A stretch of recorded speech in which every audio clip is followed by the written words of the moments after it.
Welcome back to another episode of Please Call Me Crazy, brought to you by Free People Radio and now powered by our first sponsor, TireGet.com. That's TireGet.com. You all have to buy tires from somebody. You might as well buy them from us and help fund the movement, help support the movement. We believe in the freedom of movement, and that's exactly what the establishment wants to take from you now. I am your host, Royce White, and I am here live in the belly of the beast, Minneapolis, Minnesota, for episode number 56. I think we're episode number 56, episode number 57. I'm sorry. Episode number 57. We had a special Tuesday bonus episode last night. That was episode number 56 with Professor Penn. On Monday, we aired the interview with A.J. Barker, the great A.J. Barker. So we had the great A.J. Barker and then the great Professor Penn talk about the boomers this week from two different perspectives. I want to say welcome back to everybody who's a loyal and continued supporter of Please Call Me Crazy, the podcast. We're continuing to grow, but we're starting to see a little bit of a throttle in the algorithm, and it's not anything we didn't expect, but we know that the content is getting out there on a wide basis. We're seeing clips pop up all across the internet that are getting tons and tons of traffic. So we're not going to let the metrics or the data from our YouTube channel deter us or discourage us from continuing to put out content and building this great conversation that is now expanding to the entire world, the entire wide world of viewers. Welcome back. Welcome back to the show again. Today I want to talk about a little bit about something a little different, a little different, it's a little out there. We talked about it a little bit on Jason with Whitlock, who interviewed Republican presidential candidate Vivek Ramaswamy, and then I and TJ Moe got into a number of things. One of them being Tucker Carlson's latest video on Twitter.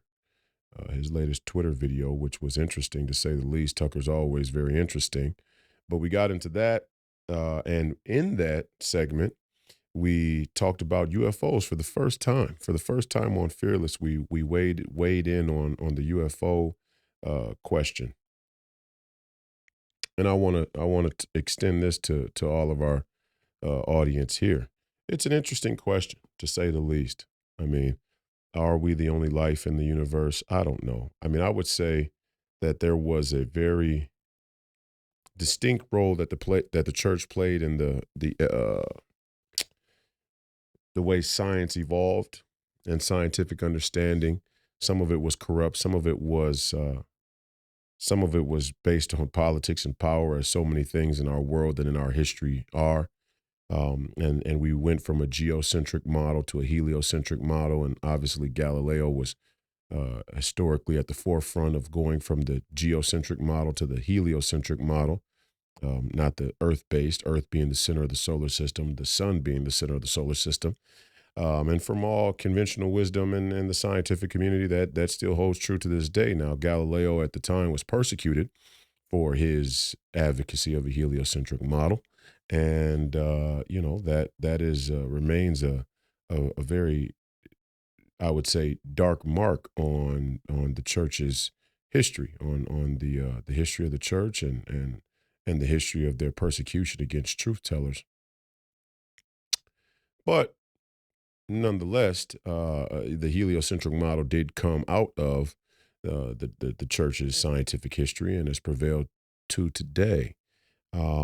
There are those out there that would today still use the Bible as some sort of historical proof that we live in a firmament.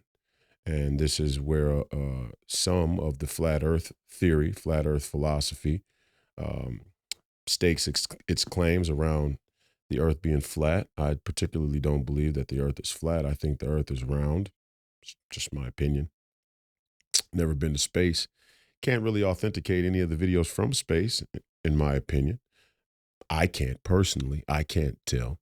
I've talked to astronauts, people who work for NASA and been to the space station and things like that, and they've seen the Earth from space. Seems like an easily falsifiable thing for the government to, kill this flat Earth theory in the cradle. I mean, they could just go live. I'm sure people would still say, well, you could go live and still fake it and blah, blah, blah, blah, blah. I don't know. I think, again, this isn't my line of country. I don't know anything about UFOs. But what I do know is that people are very interested in it. And I do know that it's a huge part of the skepticism around the government. And Tucker Carlson is one of the few people in the mainstream media who was willing to touch the UFO topic. He did again in the last 24, 48 hours and on his Twitter stream or his Twitter video, Tucker on Twitter. And, you know,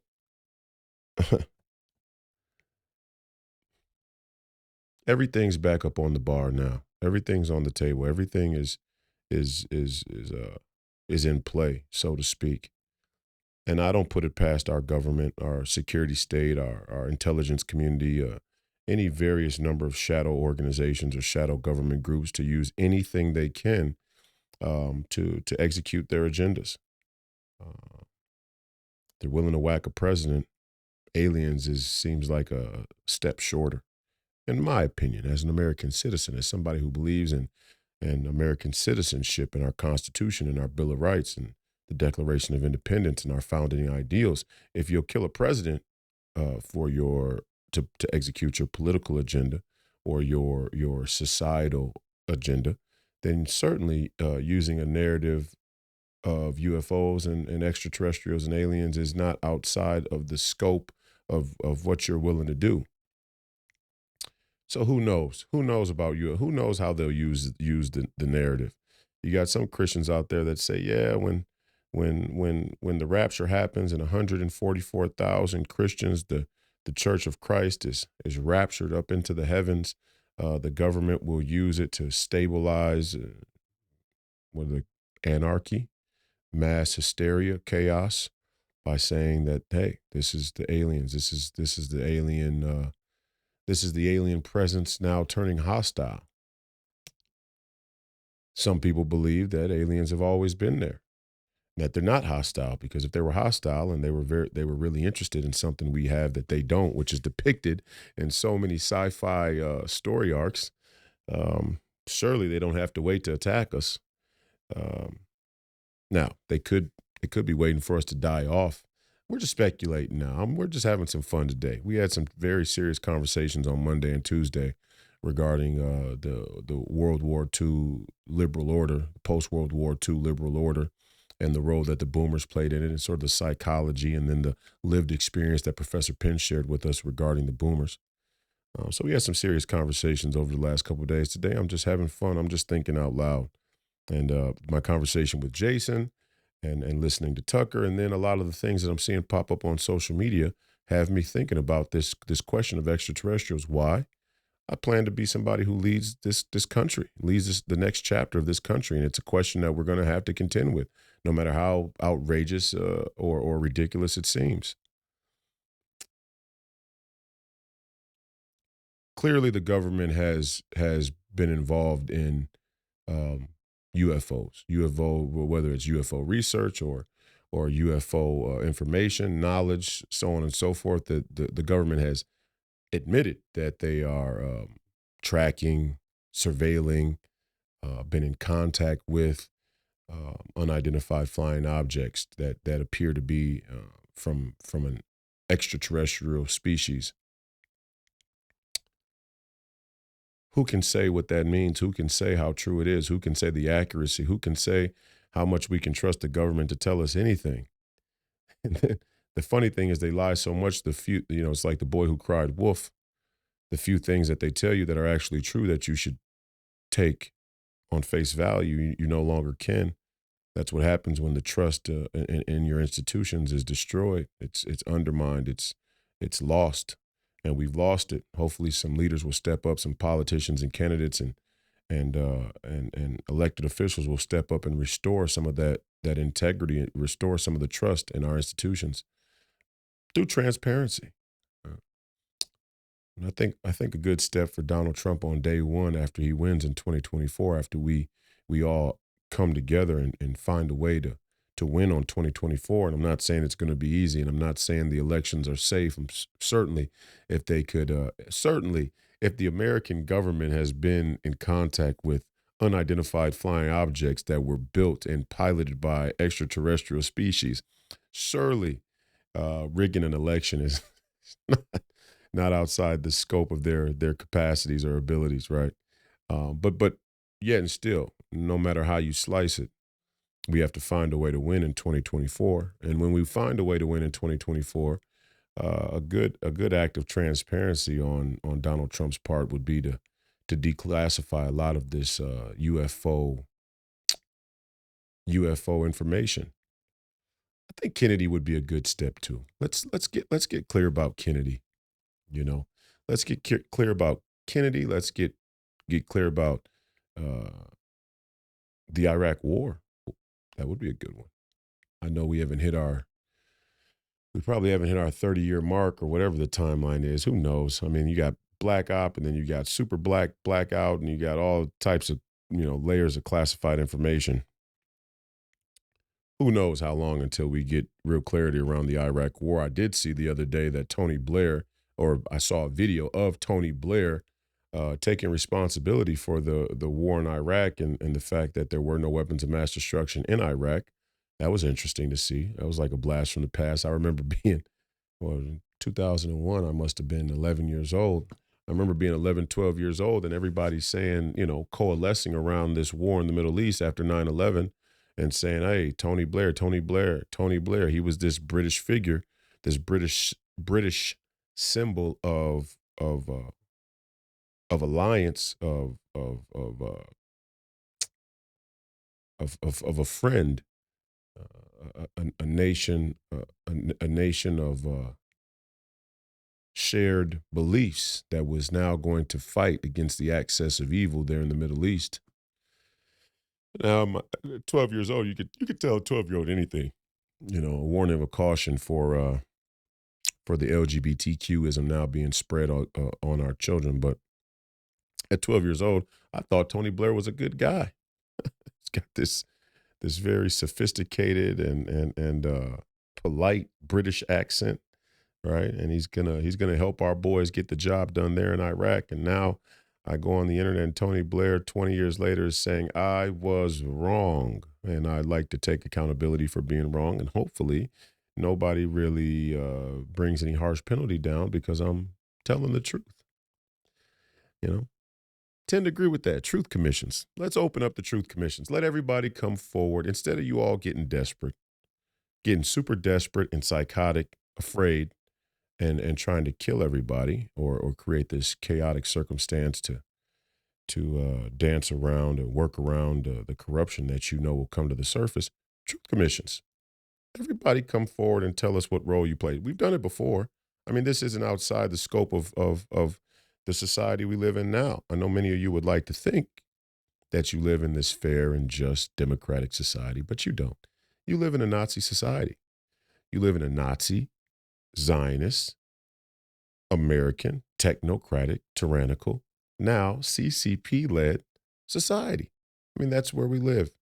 We live in a society that has an epidemic of sellouts and a crisis of leadership and a crisis of faith and an astounding lack of national honor and sacred honor. That's where we live. No better example than Ernst Ruden. Ernst Ruden, who was Hitler's hand-picked head of the eugenics research there in the Third Reich.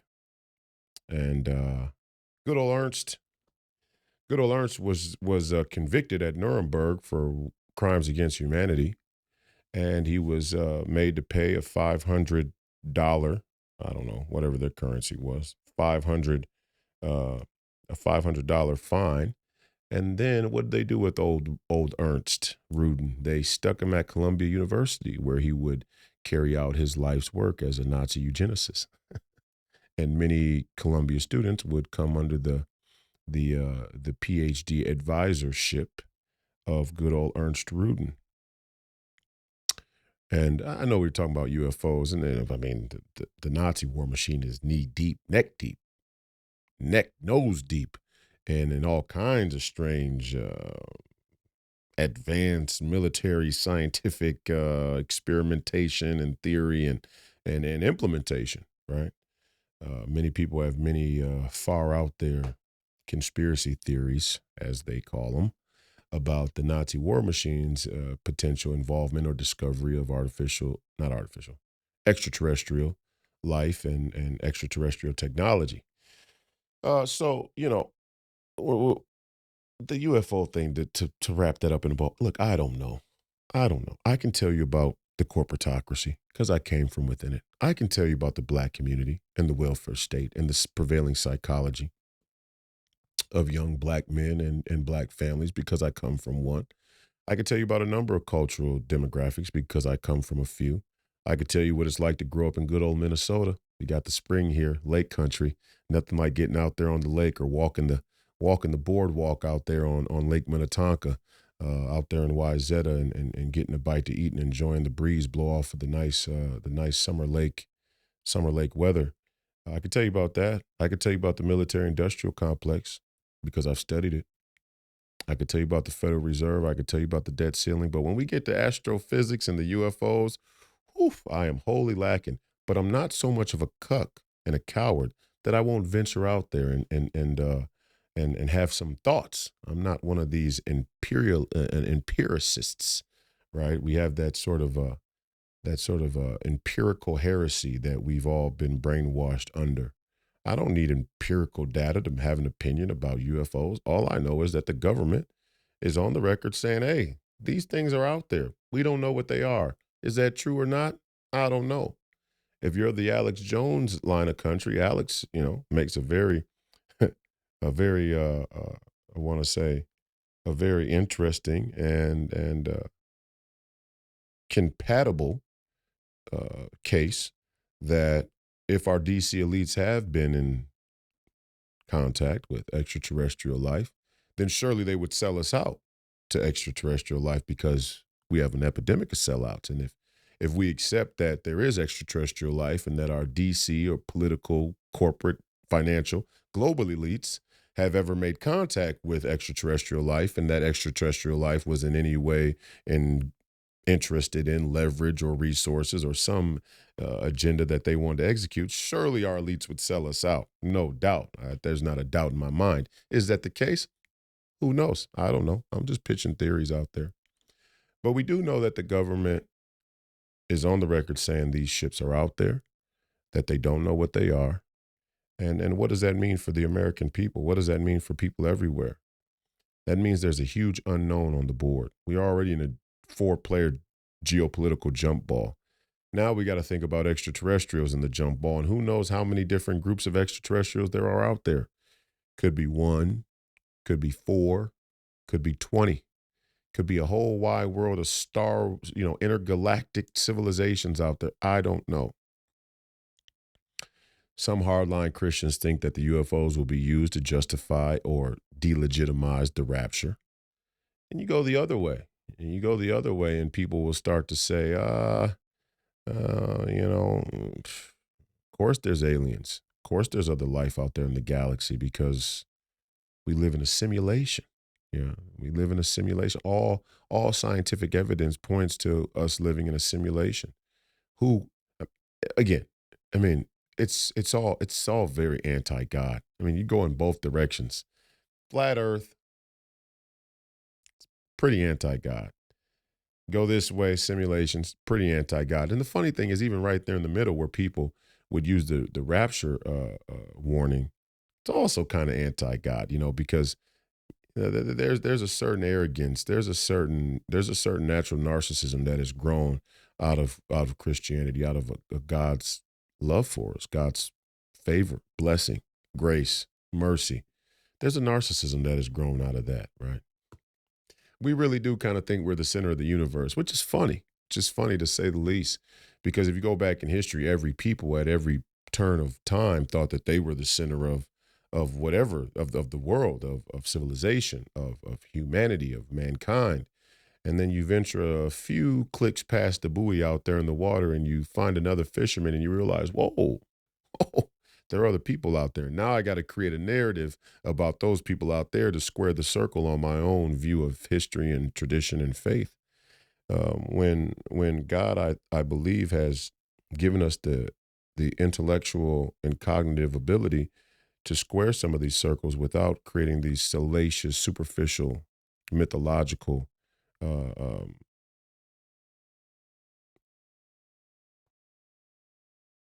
explanations. Right. Yeah, if I venture, if I've only ever lived in St. Paul, Minnesota, and I think that the Catholic community in St. Paul, Minnesota is the only Catholic community that matters in the arc of history. And I venture a little bit north to, let's say, good old St. Cloud.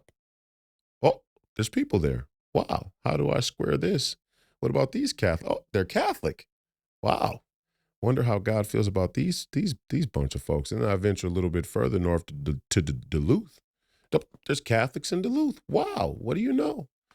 Venture a little bit further north to our good communist friends there and on the other side of the Canadian border. And what do you know? There are even more Catholics there. Wow, what do you know? There's Catholics all up and down the line. My little block of Catholicism is a small ion in the grand scheme of things. Wow, what do you know? Same could be said for same could be said for life on an planetary or an intergalactic basis, or even an interdimensional basis. I mean, when you when you start to put too strong a guardrails around matters of existential, of nature of existence, existential constraints. When you start to put too rigid of guardrails around those things, you kind of bastardize God. It's like God, the all powerful, the omnipotent God, the one true living God, master of the universe, master of everything that ever was and ever will be, is too what? Is too simple to to govern over the eternity of another species. I mean, come on. I mean, we're just being kind of narcissistic. Give me a break. Of course there's other species. Of course there's aliens out there. So what? So what? That doesn't. I mean, I know for a lot of Christians that fundamentally changes the entire arc of their faith, which it shouldn't. But I know it tends to feel that way. And this is much of this is much of the cornerstone that has allowed the establishment to run roughshod over us. We have a problem with adapting on the fly, and we especially have a huge problem with adapting with any righteousness and sacred honor.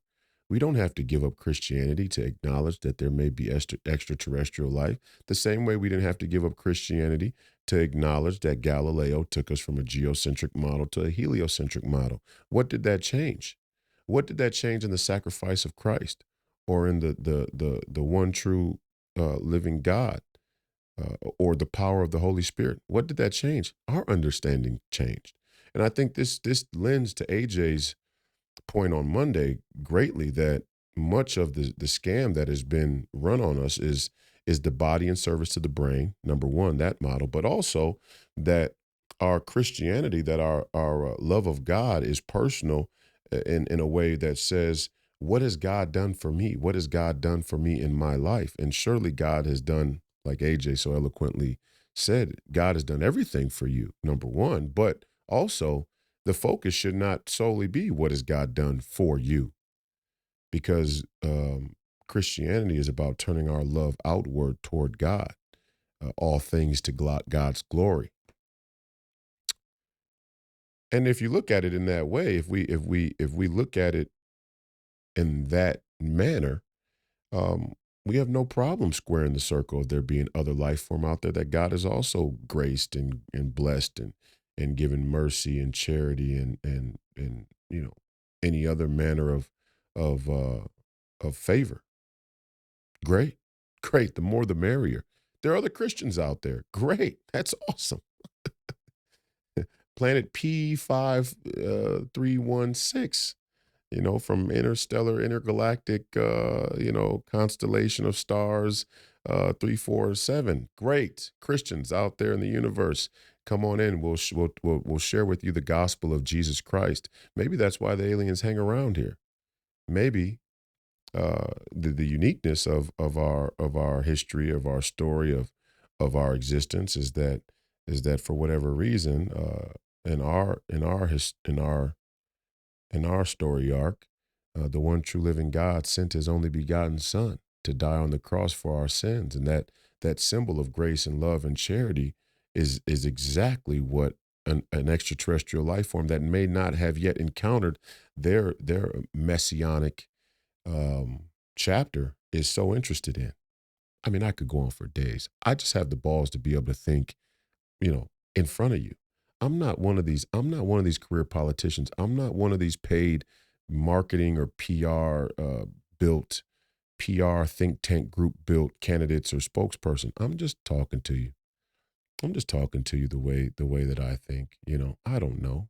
I don't know. I know, Matthew 6:33. Seek first the kingdom of God and his righteousness, and all these things will be added unto you. Profound. Don't lie, cheat, steal, kill, take the Lord's name in vain. These things are universal truths, universal goods, net positives. And there is a force that means to undo these universal truths and these net positives. And there are two different camps of people. There is the camp of people that mean to water this down through this universal religionism type of deal, right? Where all religion is the same. I don't believe in that. Do I believe there's much we could learn from many different groups of people? Sure, sure. Should it change the fundamental pillars of our faith? Absolutely not. But even more dangerous than that sort of superficial kumbaya of all faith, there is a there is one blatant, significant validation of God, of the Hebrew faith tradition of Christ. And that one validation is this growing obsession with Satan. Yeah, Satan.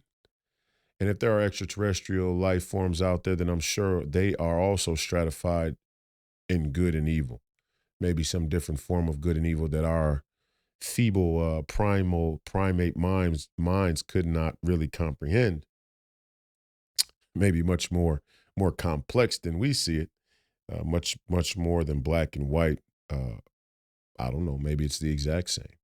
Maybe they have the exact same concept of good and evil, and maybe and when the two clash, if that ever is to come to pass, we'll know exactly what their concepts of good and evil are.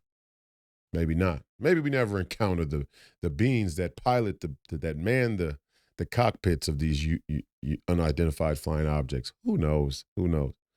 But I will say one thing that we need to be concerned with is the growing presence of Satan in our society today. A place where I think we all can come together, that we all can unite, all the races, all the ages, all the genders, the two genders.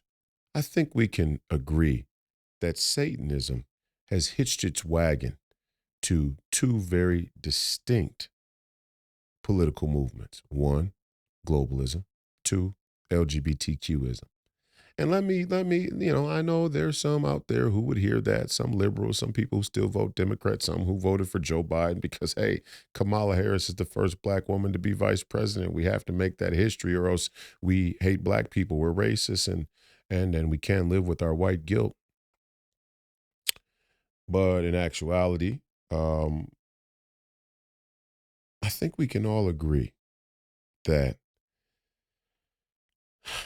Satan has hitched his wagon to two very distinguishable political movements. One, globalism, and two, LGBTQism. Again, I know some of you will say, with the conspiracy theories, oh, this is childish. Well, I invite you to go to the United Nations official website, their official website. This isn't a fake website. This isn't a website that was built to affirm far right wing conspiracy theories. This is the actual website of the United Nations, official.org.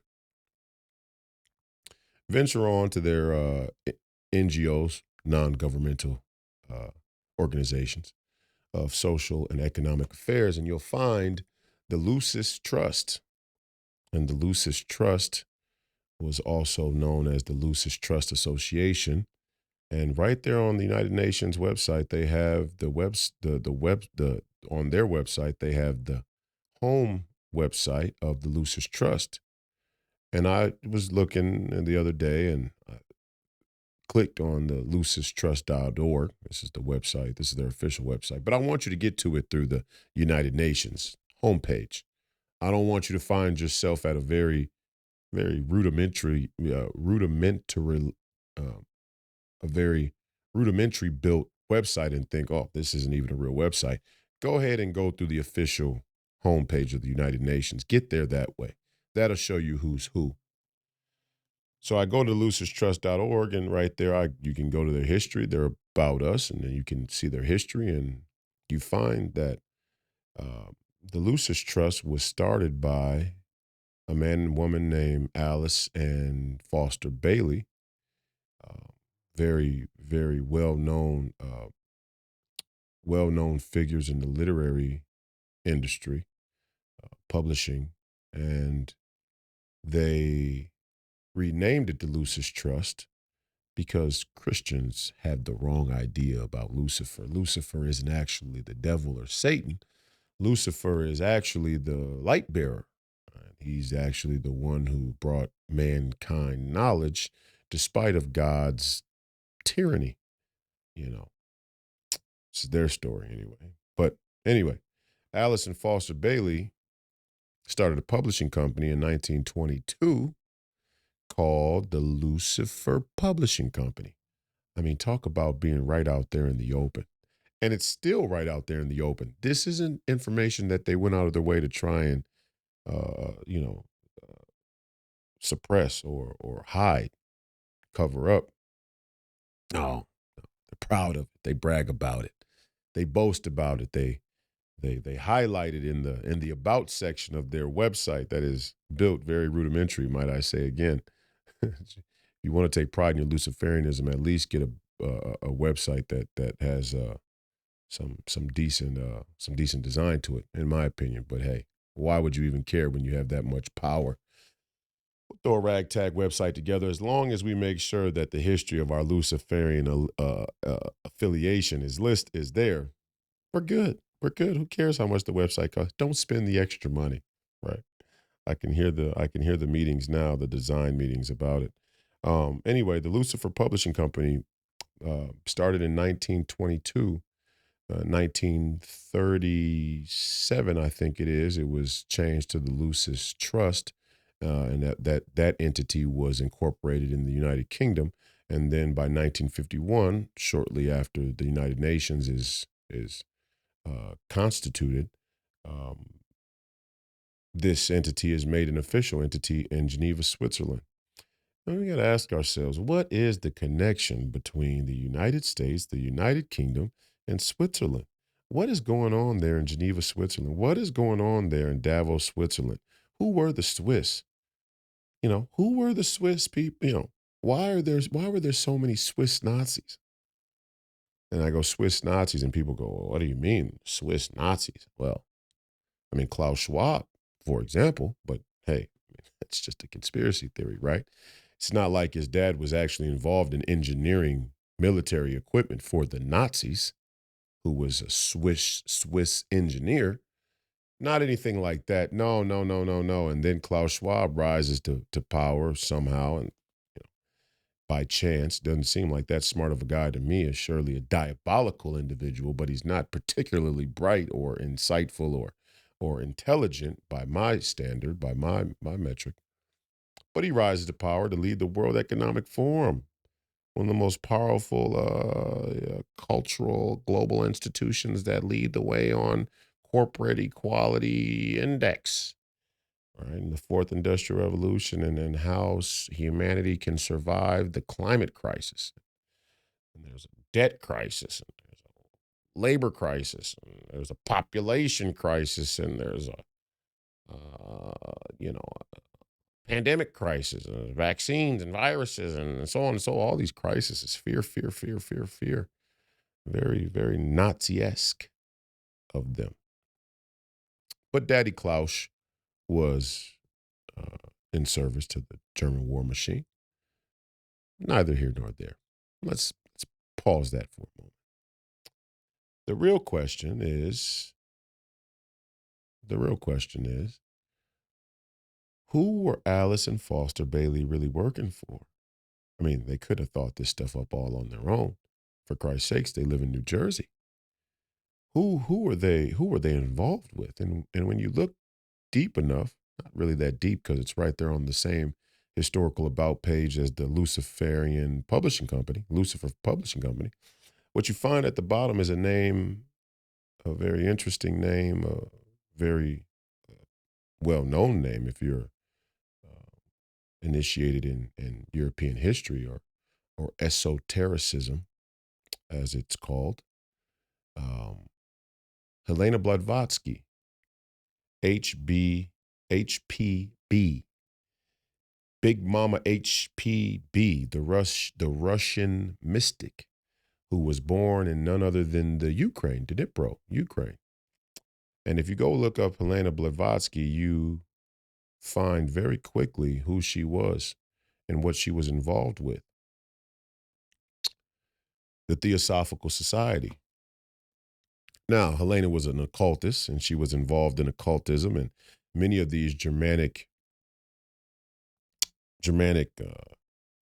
nations, cultures, tribes, many of these Germanic communities back during the Roman Empire were forced to take their pagan and occultist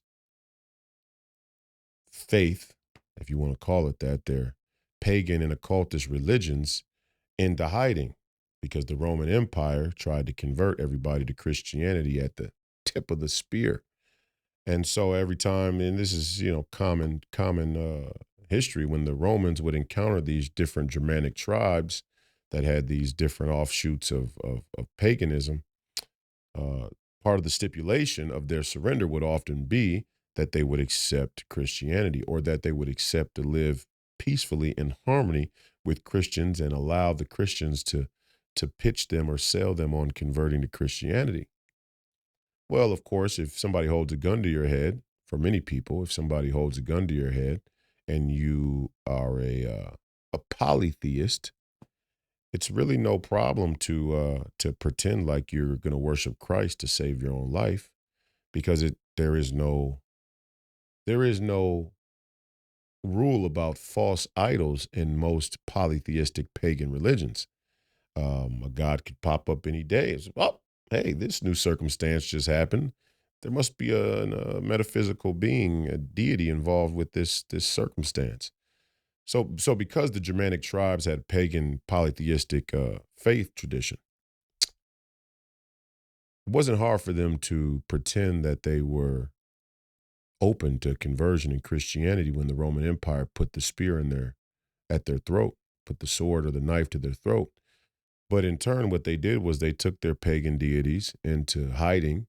And eventually, after building up enough resent towards the Roman Empire and the church, they added the Christian antagonist to their pantheon, known as Satan, or in this case, Lucifer.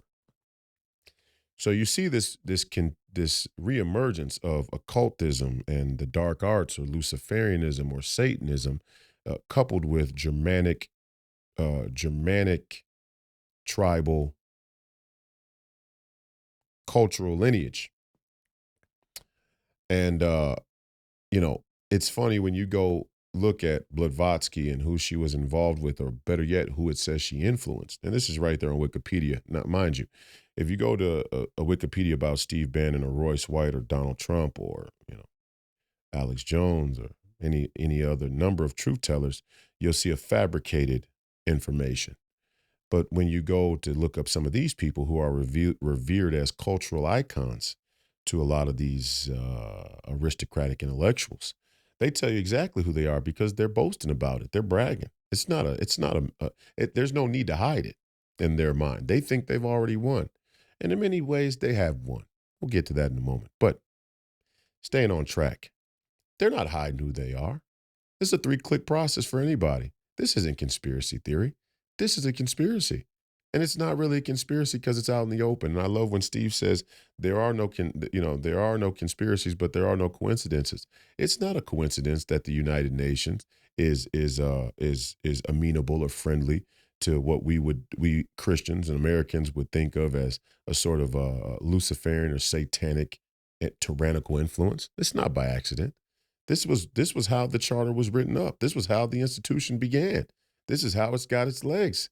Its thought leaders are listed right there in the charter and right there in the about section, right there in the history.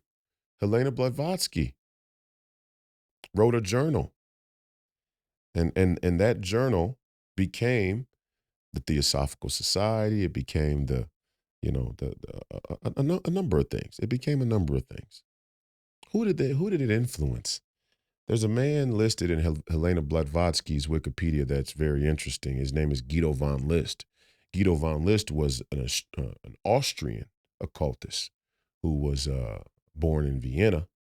And if you know anything about the history there in Eastern Europe or in that part of Europe, let's call it Middle Europe, the Austrians and the Germans, there was an entire movement during World War One and into World War Two to assimilate the Austrians into the German Empire, and so the Austrians became very, very close with the.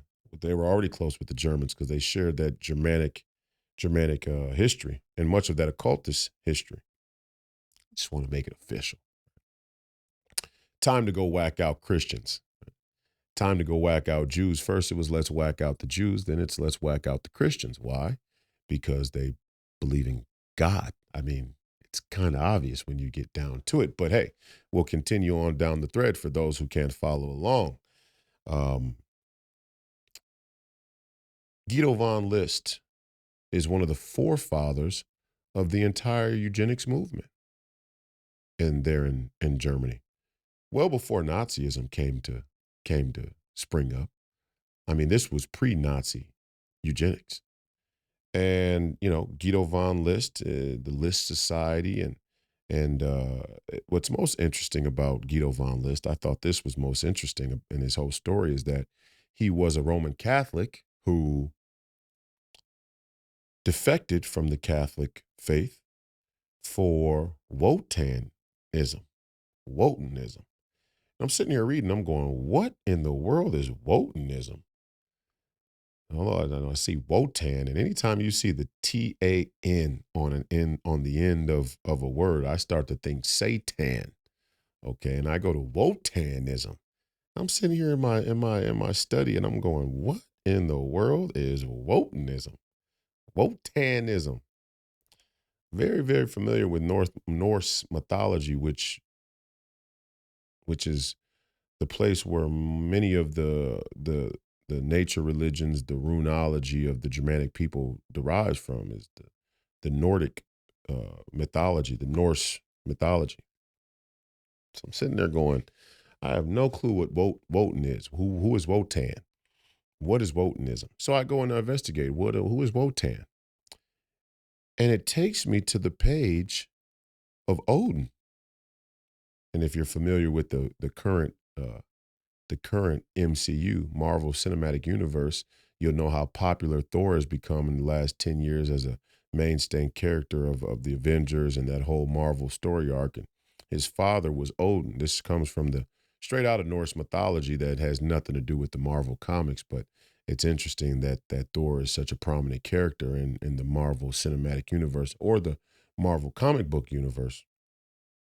Odin, the great and mighty Odin, right? Thor's dad, ruler over Asgard, protector of the 9 realms. And somehow, from the Norse mythology, this wider Germanic mythology that derives from it took Odin, which became Woden, which became Wotan or Woden, or however you want to say it. Whatever the case may be, they're all listed there under the same sort of, railhead, figurehead, Odin. There's something interesting about Wotan in his description, in the description of this deity, Wotan. And he was the lord of frenzy, and he was the leader of the possessed. And I'm thinking to myself, just being the far right wing conspiracy theorist that I am, I'm just thinking to myself, in what depiction of Odin, ruler over Asgard, protector of the nine realms, in what depiction is Odin the lord of the frenzy, and in what depiction is the word possessed ever associated with the people that Odin led? I mean, possession itself is almost exclusively associated with demons, the demonic. I mean, all in all, Guido von List worshipped a version of Odin, a Germanic derivative of Odin that was clearly warped and perverted into the Lord of Frenzy and the leader of the possessed. Now, you tell me, when you hear the Lord of Frenzy and the leader of the possessed, who does that sound like to you? I mean, even if you're an atheist out there, what are we talking about? The Lord of Frenzy, zombies, frenzy of possessed beings? Sounds like the devil to me. Sounds like the devil to me. And what's interesting is, if you follow that thread all the way through World War II, you start to realize that the Nazi narrative, the narrative that has somehow been merged to include Christians, modern day American Christians, that World War II was a war waged against the Jews because of Christian ideology. You start to realize that the Nazis weren't Christians. The Nazis weren't any more Christian than Joe Biden is. The Nazis were cultists. The Nazis were Satanists. And you can see it in their actions. You can see it in the product and the result of their deeds. I mean, man feared the light because his deeds were evil. Well, if you follow the line back well before the Nazis, you start to uncover that people like Ernst Rudin, who was Hitler's hand-selected eugenicist leader. He was the hand-selected leader of the eugenics research there in Nazi Germany, who was tried and convicted at Nuremberg and made to pay a $500 fine. And guess where they stuck good old Ernst Rudin? They stuck good old Ernst Rudin at Columbia University to finish out his professorial work, his research as a Nazi, and teach a bunch of other people how to be eugenicist Nazis. And good old Ernst it can probably be found in many of your aristocratic DC political, corporate, and financial elites PhD advisory. You know, he taught many people. Many people come from this line. And why did they stick good old Ernst Rudin at Columbia University? Why was good old Ernst Rudin given a pass? Head of the eugenics movement. Well, because eugenics and humanism and this whole idea that through genetics and the scientific method, we could bridge the gap between man and God and solve all of humanity's problems that God so arrogantly left us with. Um, Much of that research, much of that ideology actually stems from here in America. You start to find, yeah, yeah, stems from right here in America. Hmm. Where'd it come from though? It didn't just land on Plymouth Rock, right? We didn't land on Plymouth Rock. Plymouth Rock landed on us. Um, it came from Europe. It came over here from Europe. This occultism goes way back, way back to when the Roman Empire put the sword at the throat of the Germanic tribes that they fought off and eventually folded to. Eventually, the Germanic tribes that they fought overtook the Roman Empire, and the Roman Empire became a former shell of itself. Then it became the Holy Roman Empire, and the Holy Roman Empire became Germany, modern day Germany, in much in many respects, right? I mean, that's the area that we're talking about. So this faith war goes back well before the American Constitution was ever even, ever even got up to take a walk around the park. Um, and it's just so interesting, that You find out the Rockefeller Foundation and the Carnegie Foundation and all of these people were invested in this eugenics research well before World War II, well before whatever Hitler did was classified as crimes against humanity or war crimes. They were invested. They were invested. And I talked before about just the idea that after World War One, after the Weimar Republic fell, um, Germany is found guilty of war crimes and crimes against humanity, made to pay reparations to France and England. And who comes to bail the Germans out? We did, the Americans. We agreed to use the Federal Reserve, the newly instituted Federal Reserve, to print money, to pay, to front the money, to loan the money to the Germans to pay their reparations, charge them interest, and they would pay France and England back, and then France and England would pay us back, and therein lies this sort of never-ending racket of interest and usury. And the Germans default on the loans when the American economy hits the Great Depression, right? The American economy hits the turbulence after the Roaring Twenties, and all of a sudden the Americans and the banks, political elites, and whoever else was involved, they call in the loans on the Germans. The German economy implodes, and there you got the platform for Hitler to rise to raise a grassroots Nazi movement that says all of these bankers are the reason, all of this Western influence, all of this Atlanticist globalist influence, cosmopolitan influence is the reason why you're now in abject poverty. And that was the platform with which the Nazi Party was built. Um, and there was some truth to it. There was great truth to it. Now, anytime you get a psychopathic tyrant, they're going to put their own spin on the truth, half truth, propaganda, lies, half truth, the truth out of context. They're going to put their own spin on it and use it and wield it as an axe against the people, which is exactly what Adolf Hitler did. And it's exactly what the Nazis of today mean to do to you now. Economic crisis, debt crisis, debt crisis. Oh, there's a crisis. There's a crisis. Oh, the US dollar, it's in crisis. The only crisis is our leadership. The only crisis are the people in charge of our economy. And what what Nazi Germany had correct is, hey, we're Germans. We don't need everybody else to be successful. We're going to put our nose to the pavement. We're going to work hard. We're going to engineer. We're going to become our own power. We're going to become self-sufficient. And then they let their globalist leader, get out over his skis. And in 10 years, he tried to conquer the Russian Empire, the French Empire, and the Russian Empire, which makes you a fucking globalist. I mean, that's just the reality. Hitler was a globalist, and he gets depicted as a Christian nationalist. He was a global occultist. But anyway, at least on paper, the narrative of nationalism is one that we should heed today because we have everything we need in this country.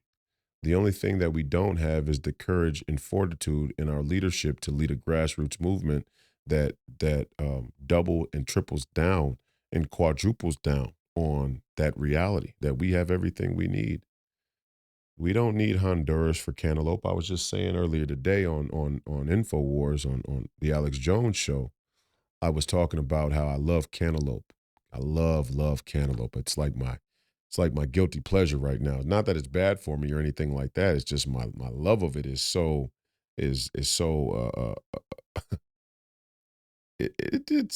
a bit extreme. I mean, there are days where I'm only eating cantaloupe. It's pretty funny, right?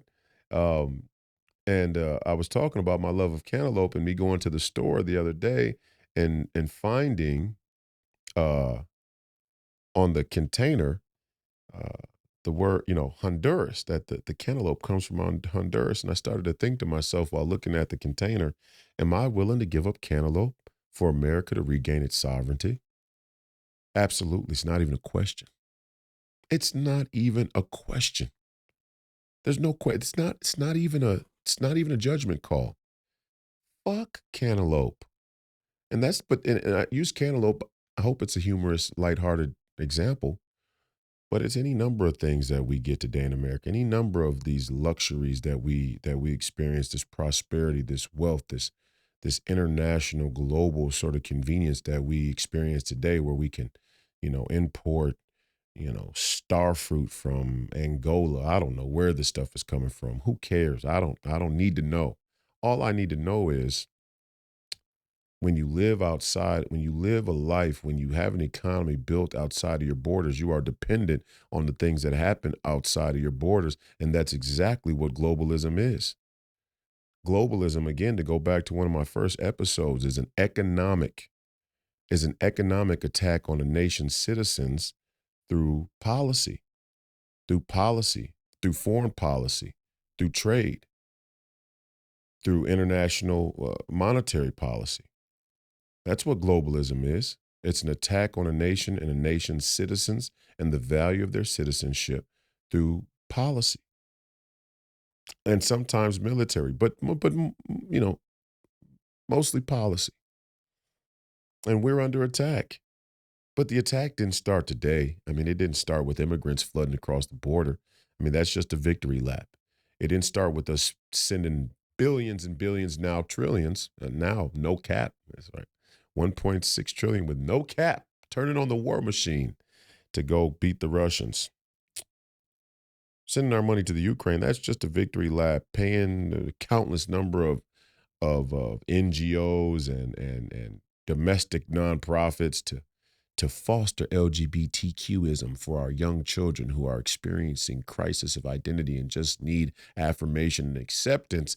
That's just a victory lap. This all started with Henry Kissinger, who convinced the boomers that the only real deterrent, the only real solution to the atrocity, to the sheer death of World War I and World War II was to intermingle America's national interest with the rest of the world's international interest, to have one big pot, to have one big global corporate community. And that's why I talk about corporatocracy so much. This idea of one global corporate community as the best deterrent to war is a scam. It makes us vulnerable to war. And there's been war ever since. Has there been a world war? No, no, but that's not a testament of the liberal order. I mean, I really dislike that the liberal order's claim to fame is that we haven't had another world war in 70 years. Yeah, but the world has always been at war. The world has constantly been at war ever since. And if you look at the resent now building up, if you look at the Saudis and the Iranians, the mullahs and the Saudis,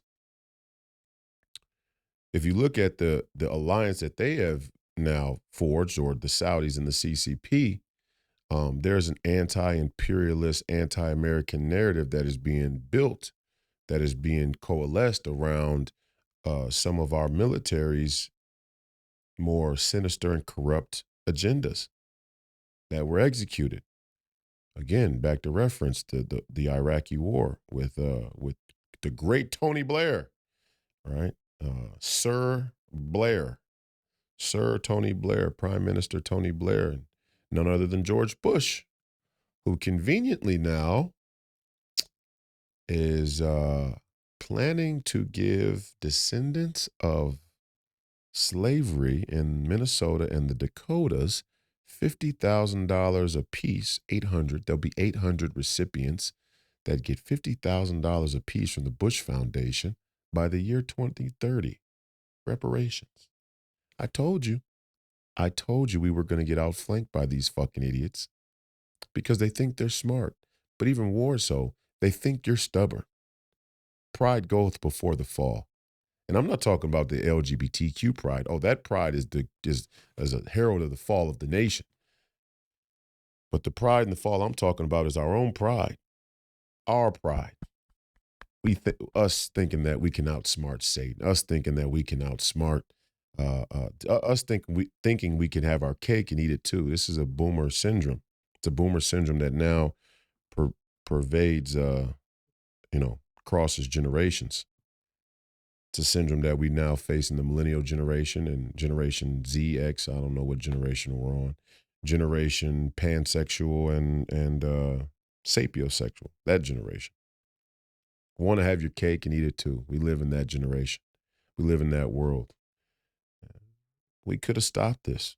When we still can stop it, but we got to get clear.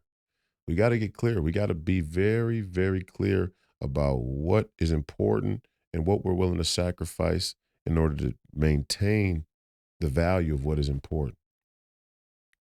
Citizenship, freedom, individual, unalienable rights, not subject to the tyranny of global governance, not subject to the whims and the impulses of authoritarians or tyrants. No, this freedom, this citizenship that is laid out in our Constitution is about self-governance. Self-governance fortified by the ability to defend your own family, your own property, and mostly your children, your legacy, to continue on in an oral and oral, sometimes written, cultural tradition of freedom, freedom itself. That brings me around back to my point. I know a lot of people have this infatuation with unidentified flying objects and extraterrestrials. It's fun. It's fun to think about. It's fun to talk about. Great, great. I'm not trying to be a party pooper. I don't want you to stop. Think away. Think away. Don't be afraid. I'm certainly not. I'll make a comment on the UFOs. I think there's some other life forms out there. I think the government is playing the fence. I think they're not telling us everything. I think the government, when and if they can use whatever they can use to sell us out, they will. And they will try and further instantiate their power and dominance and control over us. No doubt. No doubt. No doubt. But the Luciferianism I'm worried about first. And the clear connection between the trans movement, trans being transgender movement, this globalist initiative, and Luciferianism is beyond conspicuous. In fact, it's blatantly and overtly connected. And I just would caution that any of the LGBTQ adults out there, LGBTQ IA plus LMNOP XYZ, any of the adults out there who are lesbian or gay would stand up and condemn the use of the gay identity to go after children, or coupling it with Luciferianism and Satanism. I mean, and I say this as an olive branch because, well, blessed be the peacemaker, for they can be, called the child of God. Nobody wants to round up the LGBTQ. Nobody wants to round up lesbian. Nobody reasonable. Nobody rational. Nobody in my movement. Nobody in my camp. Nobody who I know. Nobody who I talk to. We don't want to round up lesbians and gays no more than we want to round up blacks or Jews or anybody else. We're not trying to round anybody up. In fact, the whole premise and fundamental pillar of the America First and MAGA movement is freedom itself, which in some strange roundabout way, the mainstream media has now said is a dog whistle for white supremacy. I mean, how blatant do they have to get when the word freedom itself is now a designation for white supremacy? You got to start to ask, is white supremacy what they really say it is? I mean, freedom, come on. The word freedom is a dog. I mean, freedom is freedom. I don't really know what we're talking about. But I mean, when you're Joyanne Reed and you can wear a white woman's wig and talk about being oppressed and white supremacy, we're already way out past the buoy. Nobody's rounding up lesbians and gays, but what we do have a problem with, a significant problem, is forcing deviant, perverted education on our children. And Joe Biden said publicly that there's no such thing as somebody else's child. I mean, I don't care if you're Democrat, Republican, conservative, liberal, libertarian, Green Party, marijuana party, an independent. It doesn't really matter what little political jerk off you want to affiliate yourself with. Although I think you should join the Republican Party, precinctstrategy.com. You should join the Republican Party because you can actually change the Republican Party. We all can. That's one click away, and a few one tank of gas and a few meetings. Political expediency. Join the Republican Party. Let's change the party. However, I don't care what party you're affiliated with. Everybody should have a problem with the President of the United States making the declarative statement um, that your child belongs to the state, that your child belongs to everybody, that your child is not your child. There is no such thing as somebody else's child. All of our children are all of our children. This is an ideology without borders. This is an ideology without boundaries. This is an ideology without physical, geopolitical boundaries, and an ideology without moral and ethical boundaries. There are no boundaries. And that should bother you. That should worry you. That should concern you, irregardless of your political affiliation. Your child is not your child. I'll tell you what they're going to start to do. They're going to start to build a narrative. They're going to start to build so much momentum with this narrative that Child Protective Services are going to work with the elementary schools and the other public education institutions to come down on parents and pressure parents to affirm all the LGBTQism that they're learning in the school, or they'll be abusing their child. They'll use the DSM to reclassify child abuse to include denying somebody's gender identity, and then they'll use that to say fundamentally you are harming the wellness of your child, and they'll do wellness checks, and then if you fight back, if you push back, they'll send the police. For all you back to blue 501c3 rhinos, they'll send the police out to your home to take your child for not allowing your child's white, liberal, yuppie, posh, omnisexual, aristocratic, cosmopolitan, wine society, white, liberal woman, school teacher, for not allowing her to give your kid a dildo lunchbox, or even probably more probable, a lunchbox with a dildo in it. Maybe they'll start letting teachers use dildos on your children. I mean, minor attracted people is now in play. I mean, we're going all the way over the cliff with this thing, right? And it just has no resemblance of rational or sane logic, let alone moral and ethical boundaries. That's what they're going to start to do. The government's going to become tyrannical around this issue, and they're going to dare you to fight back. They're going to dare the American people to fight back. And guess what? As the great Val Kilmer said in Tombstone, playing Doc Holliday, I'm your hucklebearer, right? And you're going to have a bunch of patriots and Christians that answer the call, and the police and the military industrial complex, the National Guard, the Army. They're going to show their true colors. And all of you cucks out there who want to cuck for the military and the servicemen, we're coming to a time in this nation's history when the people who serve this country are really going to be forced to show the level of their commitment. It's easy. I don't want to say it's easy. War is never easy. Risking your life is never easy. This is not an admonishment of our troops and their sacrifice, like I said on Memorial Day. But I'll tell you this, when all of the powers that be, when the narrative is coalesced around a military agenda, it's much easier to stand shoulder to shoulder with other men and women of your nation, to fight a corrupt war if need be, than it is to fight for something that would make you persona non grata. And that's what makes the great Steve Bannon, who is a veteran himself of the United States Navy, that's what makes him a hero.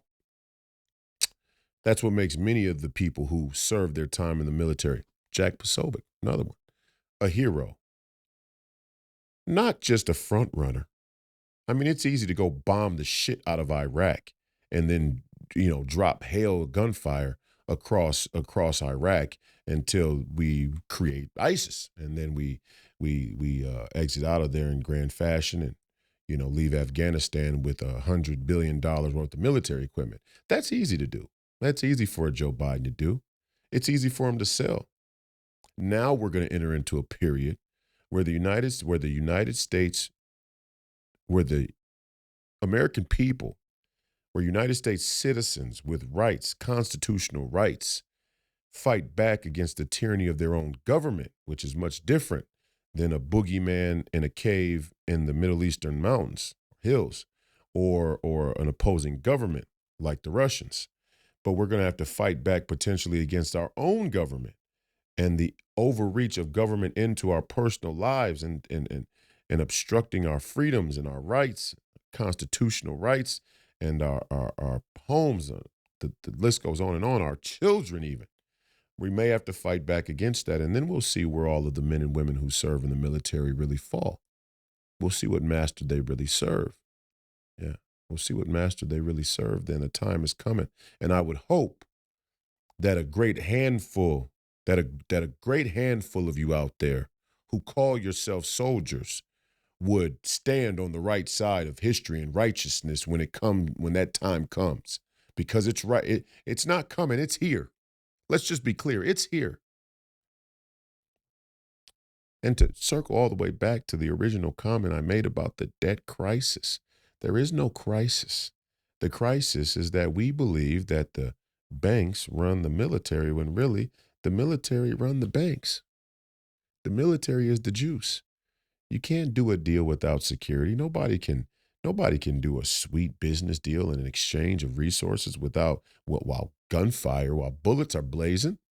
No, no, no, no, no, no, no, no, no. NATO secures the entire Atlanticist, globalists, omnisexual, transhumanist alliance so that all of the international trade can get done as need be, until eventually the technology gets to a place where we no longer need you useless people. We will give you drugs and video games to occupy your time, right? The military's always been the juice. The military has the juice. The question is, at what point in history did the military start to become this cuck for international world, international corruption and new world order? And that's an answer I know a lot of you don't want to have to ask, and you damn sure don't want to have to face the answer. When is the military? Oh, well, the military just serves. We're just here to serve, serve, serve, serve, serve, serve, serve. You use this word like serve as a scapegoat to get out of the responsibility and the moral culpability of the orders that you're given. It was sometimes being a good soldier, sometimes being a righteous soldier is to deny the orders that you're given, to say no, no, no, this is not right. This is not right. This is not protection. This is not fighting for freedom. This is not about democracy. Hard to do when everybody's on the take. When your government steals, everybody steals. Right? George Floyd. When your government steals, everybody's stealing. And all your black guys that they're showing walking into Walgreens and taking stuff out of the store, as abhorrent and ignorant and ridiculous as I think that is, as disgusting as the behavior that I see from a lot of our young black people in these black communities, street takeovers of I don't know, they're just jumping on cars and breaking windshields, and then if one of these citizens, out of fear or sheer frustration and anger, the destruction of their property, got out and shot one of these kids, the moms and the dads would be on the news saying that my baby was a good kid and was a victim of white supremacy. And then Ben Crump would show up and say that we have to demand justice when our fucking kids are completely out of fucking control. No goddamn home training. And it's exactly how these Marxists wanted it. Put that aside, that aside. Take 1,000 of these kids who steal $1,000 worth of goods out of your local Walgreens or Target, and it wouldn't measure up to a drop in the ocean of what your Nancy Pelosi's, your Joe Bidens, the Bushes, the the Dick Cheneys and the Kissingers and the Nixons and the so on and so forth have stole from the American people. It wouldn't even begin to come close. Millions, billions, trillions. A million seconds is 11 days. A billion seconds is 31 years. They write billions down on a piece of paper that gets passed through Congress with such ease, it would make you think $1 billion is no more than 100. That's inflation, people. It's basic math. It's not a hard concept, Joey Ann Reid. Inflation isn't a concept that the Republicans had to teach black men who are disaffected with radical black feminazism. No, it's very simple. When your government's printing money and writing numbers down on a piece of paper that don't match the economic value, the economic circumstance of the people that they say that they serve, you create inflation. I don't know how more simple to put it. Your average citizen can't put $500 together in a crisis yet, and still the government finds a way to greenlight $1.6 trillion of a debt ceiling increase that the same broke American people have to pay back. Come on, let's be real. It doesn't make any sense. And not only that, there's no cap. Spend as much as you want because the war machine's on. We're going to war, and everybody can get behind a good war. Let's fight the Russians. Every 20 to 30 years, some jerk off thinks, let's go conquer the Russians. The Russians can't be conquered.